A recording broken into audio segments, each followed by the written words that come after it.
what I've realized is that you can get really amazing effects with a flash when you're outside.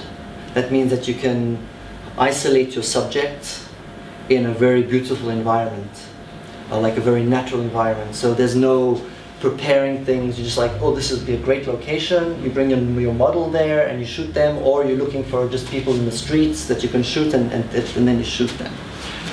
So what I wanted to show you is what equipment I use.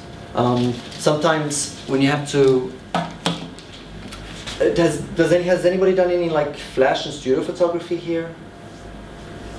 Yeah, you studied that. Yeah.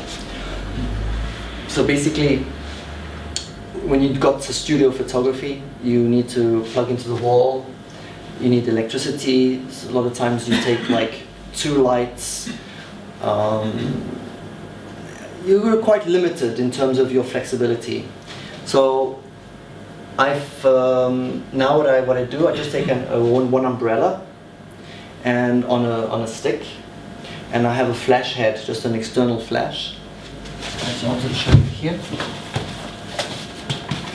You just got a flash head like this, normal thing that you put on your camera. My socks. This is also something you learn in when you travel, is that you really need to mustn't stand out. Lots of people when they go traveling, they have their camera straps. This is like Canon 5D Mark III, blah blah blah, and like they're targets. People will go and like rob them. So when I go traveling, sorry, my camera, I put plasters on the logos. Here, I just cover it with a piece of cloth. So I was in India. I asked this Indian guy just to sew some fabric over your logo. So you just don't want to stand out. And also, if somebody goes through your bag and finds a sock, you're like, oh my god, I'm not touching this. So it's some kind of protection. This goes on your camera, and this goes on the flash head, and this relays the signal to your flash, and that means you can have flash wherever you want. I was in Plitvice 2 weeks ago, and I was shooting some pre-wedding stuff, and the bride and groom were right at the bottom, walking on the wooden platform, and I was on top of the hill, and I had my 200mm, and I was doing flash photography, and this relays up to 100 meters. So you can be 100 meters down the road. I can take my photo with and it'll be transmitted, and the flash will go. So you got a lot of flexibility. You can buy the really expensive versions, which are, I don't know, it's like 4,500 kronas or something like that. So I bought these 30 euros from China. I mean, it's you don't have to have, what I'm trying to get at is that you don't need to have really expensive equipment to start doing some really nice stuff. Photography is more about creativity. It's about I think this is what I'm really liking about this street photography, is that you've got so much flexibility that your creativity starts to explode, and you never get bored with it, because it just goes on. Like wherever you go, there's something fascinating. When I was in Berlin, I wanted to shoot this model. It was called what did I call it? The Breakfast Girl. It was an idea that I had because once I was sketching this woman and I was doing her breast and I was like, and her nipples, and I'm like, oh, they look like eggs. So I said, okay, well let's put some. Actually, I might have the photo somewhere here.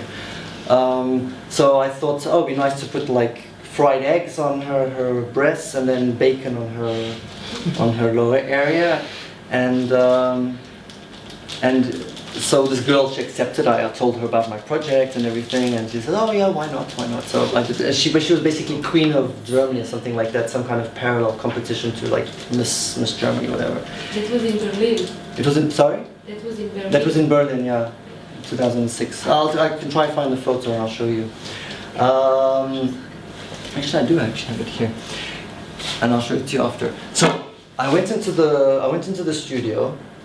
And the guy, it was a studio that you could hire, because I didn't have my studio at that time, and that was actually before I actually went to India, so I hadn't done any flash photography ever in my life.